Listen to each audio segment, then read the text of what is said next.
अस्सलाम वालेकुम। इलस्ट्रेटर के तीसरे ट्यूटोरियल के साथ हाजिर हैं।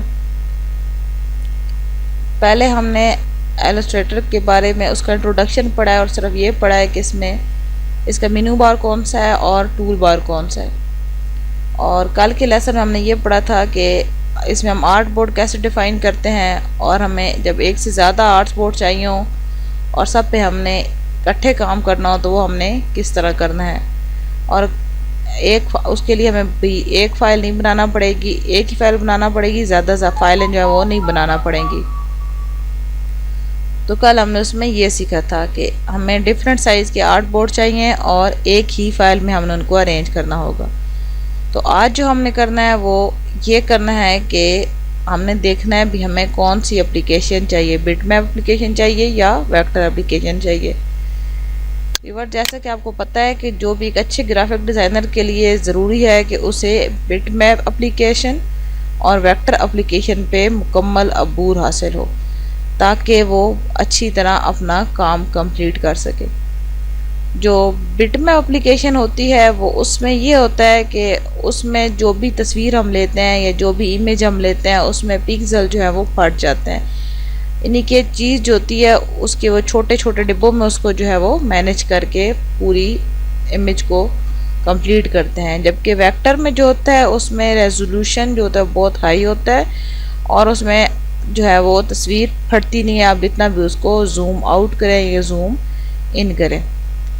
इसके लिए आज हम सबसे पहले लेंगे अपना आर्ट बोर्ड, मतलब वर्किंग एरिया डिफाइन करेंगे। ये हमारा वर्किंग एरिया डिफाइन है। हम यहाँ पे सिर्फ एक ही आर्ट बोर्ड ले लेंगे। पहले हमने दो की हुई थी तो आज हम इसमें एक लेंगे। जैसे मैंने एक पे क्लिक किया तो अब देखिए बाकी सारे जो इसके फंक्शंस है वो विजिबल नहीं रहे। ओके कर दें। ये हमारा वर्किंग एरिया डिफाइन हो गया। आपको यहाँ पे ऊपर नज़र भी आ रहा होगा, ये हमारा वर्किंग एरिया डिफाइन है।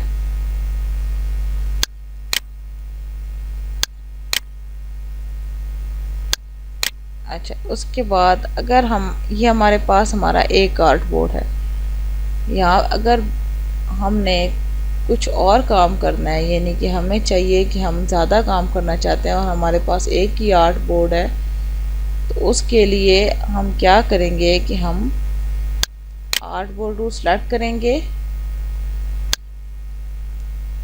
और यहाँ पे ये देखें हमने दूसरा आर्ट बोर्ड मतलब दूसरा पेज ले लिया और इसको हम कहीं भी मूव कर सकते हैं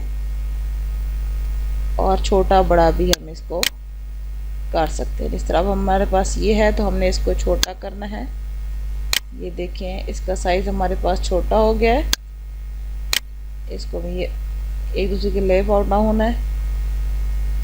अब मैं इसको अलग अलग कर लेते हैं। अब देखिए हमारे पास डिफरेंट साइज़ के दो आर्ट बोर्ड आ गए। ये उस सूरत में होता है जब हम एक आर्ट बोर्ड डिफाइन कर चुके होते हैं लेकिन फिर हमें पता चलता है कि हमने दो करने हैं, तो उसके लिए हम दूसरा यहाँ से आर्ट बोर्ड टूल में जाके सिलेक्ट कर लेते हैं। और बिल फॉर, जैसा कि मैंने आपको बताया था कि अगर हमने इसका अब ये तो हमने फ्रीली लिया था मैनुअली, मतलब ये नहीं कि हमने इसका कोई साइज़ वगैरह नहीं किया था डिसाइड। अगर हम इसका जो है वो साइज़ डिसाइड करना चाहते हैं कोई भी, यहाँ से हम आर्ट बोर्ड ऑप्शन में जाएंगे। ये देखें इन्होंने ऊपर मेंशन कर दिए कि आर्ट बोर्ड नंबर 2 है जो कि हमने सिलेक्ट किए हुआ है, जिसका हमने रीसेट करना है। उस पर जो भी हम लागू करना है अपनी उसकी विड्थ हाइट जो भी हमें रखनी है। फ़र्ज़ करें मैं यहाँ से कर देती हूँ A3। ये देखें वो बड़ा हो गया, बिल्कुल A3 में आ गया। अगर हम उसको लीगल में कर देते हैं, देखें उसका साइज़ लीगल हो गया। अगर हम इसको A4 में करते हैं तो A4 में हो जाएगा। मतलब जिस साइज़ में आप करना चाहें वो उसी में हो जाएगा। ओके, ये देखिए ये अब आप जिस साइज़ में इसको लेना चाहेंगे ये आपका हो जाएगा।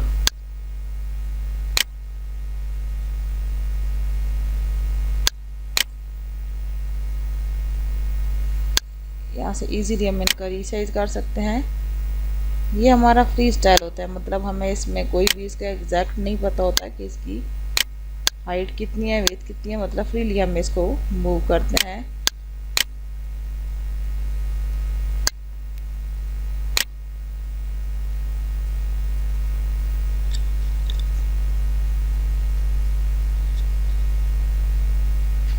ठीक है जी, ये तो हमारा था कि हमने आर्ट बोर्ड कैसे सेलेक्ट करना है।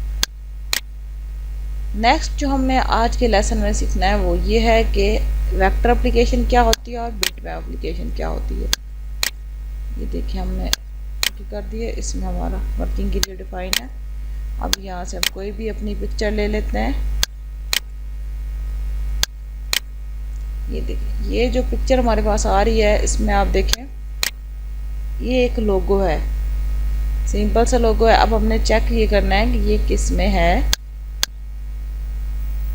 बिटमैप एप्लीकेशन में है या उसमें है वेक्टर एप्लीकेशन में। देखिए हम इसको जूम आउट करेंगे, ये देखें इसमें हमारे जो है पिक्सल नहीं फटे, मतलब जिसका जो रेजोल्यूशन है वो बिल्कुल बहुत हाई है। सॉरी, अगेन करते हैं।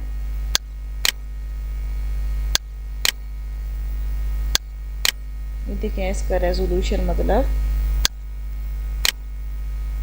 देखें अब आपको यहाँ पे कहीं भी जो है वो इसके छोटे छोटे डब्बे या वो क्या जिस तरह खाने बने हुए नज़र नहीं आ रहे। इसमें ये हमारे पास बिल्कुल इसकी जो लाइंस हैं ये बिल्कुल स्मूथ हैं, इसलिए क्योंकि जो वेक्टर एप्लीकेशन होती है वो हम लाइन में ड्रा करते हैं, इसमें हम डब्बों में ड्रा नहीं करते, यानी छोटे छोटे खानों में डिवाइड नहीं करते।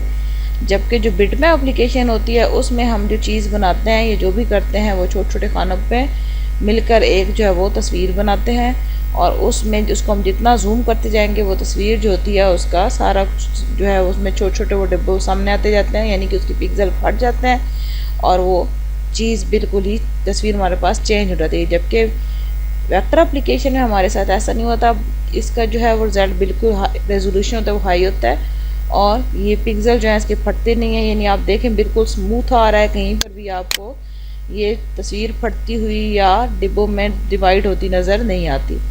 जबकि जो बिटमैप एप्लीकेशन है उसमें देखें कि उसमें हमारे पास सारे जो है वो तस्वीर फट जाती है। कैसे, ये देखें ये हमारे पास एक बिटमैप इमेज है, आप इसको जूम करें, ये देखें आपको ये छोटे छोटे डब्बे नज़र आ रहे होंगे, ये सारे हम जितने इसको जूम करते हैं इतने हैं। अब ये देखें मैं इसको और जूम करूँगी तो ये और ज़्यादा जो है वो फटते जा रहे हैं, मतलब हमारे यहाँ से अब हाई रेजोल्यूशन, और इसका रेजोल्यूशन भी जो है वो भी क्लियर नहीं है।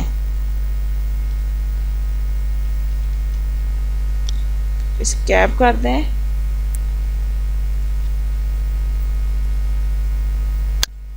इधर से मैं एक और तस्वीर लेती हूँ, क्योंकि जो भी कैमरे से तस्वीर ली जाती है या वैसे कोई तस्वीर ली जाती है वो हमेशा बिटमैप एप्लीकेशन में होती है। अब ये देखें जिस तरह ये हमारे पास लोगो है, इसको हम जूम करते हैं,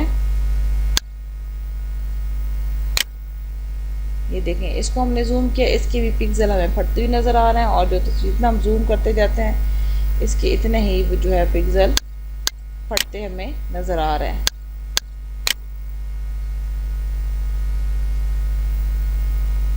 ठीक है, इसको आप स्कैप कर दें। तो आज के लेसन में हमने ये सीखा कि किस तरह हम कोई भी एप्लीकेशन जो है वो बिटमैप में कैसे डिफ़ाइन कर सकते हैं और वेक्टर में कैसे डिफ़ाइन कर सकते हैं। इसलिए व्यूअर्स आप ये ध्यान में रखें कि अच्छी ग्राफिक डिज़ाइनर के लिए जो है बिटमैप एप्लीकेशन और वेक्टर एप्लीकेशन पे में एक्सपर्ट होना लाजिम है। यानी कि अगर आप चाहते हैं कि आप जो भी पिक बनाए या इमेज बनाए उसमें वो है पिक्सल फटे नहीं, उसका रेजोल्यूशन भी हाई हो, और जितना भी उसको आप zoom out zoom in zoom करते जाए इतना ही वो चीज़ फिर भी क्लियर है, यानी कि उसमें कोई चीज़ फटे नहीं और वो स्मूथ ही रहे, तो उसके लिए फिर आपको वेक्टर एप्लीकेशन करना पड़ेगी। लेकिन जो होती हैं जिस तरह हम कैमरे से कोई तस्वीर लेते हैं या वैसे हम कुछ बनाते हैं प्रिंट लेते हैं तो उसमें हम ज़्यादातर बिटमैप एप्लीकेशन यूज़ करते हैं। बिटमैप में ये होता है कि उसमें छोटी से छोटी चीज़ को भी वो ज़्यादा कवर करता है, यानी कि बहुत ज़्यादा चीज़ों को डिटेल से दिखाता है। जबकि वेक्टर एप्लीकेशन जो वो सादा एप्लीकेशन है उसमें चीज़ें डिफ़ाइन होती हैं, अच्छी डिफ़ाइन होती हैं, लेकिन इतनी ज़्यादा नहीं, क्योंकि उसमें लाइंस और थोड़े थोड़े वक्फे पे ली जाती हैं, जबकि बिट मैप में ये होता है कि उसमें डिब्बों में यानी कि छोटे छोटे बॉक्स में डिवाइड कर दी जाते हैं चीज़ों को, छोटे छोटे डॉट्स में, जो कि हमारे सामने उसमें ज़्यादा एरिया भी कवर हो जाता है, वो हो जाता है। एप्लीकेशन दोनों बहुत अच्छी हैं और डिज़ाइन के शुबे में दोनों ये चलती हैं। बात सिर्फ ये है कि आपको दोनों पे मुकम्मल अबूर होना चाहिए। इसलिए जो जो चीज़ें मैं साथ साथ आपको बताती जा रही हूँ वो आप नोट कर लिया करें, ताकि आप जब दोबारा ये अपना कोर्स कंप्लीट हो जाए, इसको रिवाइज़ करें या कहीं भी आपको पढ़ाना पड़े या अपने आपको इसमें प्रैक्टिस करना पड़े तो आपके लिए मुश्किल नहीं हो। थैंक यू जी, अल्लाह हाफिज़।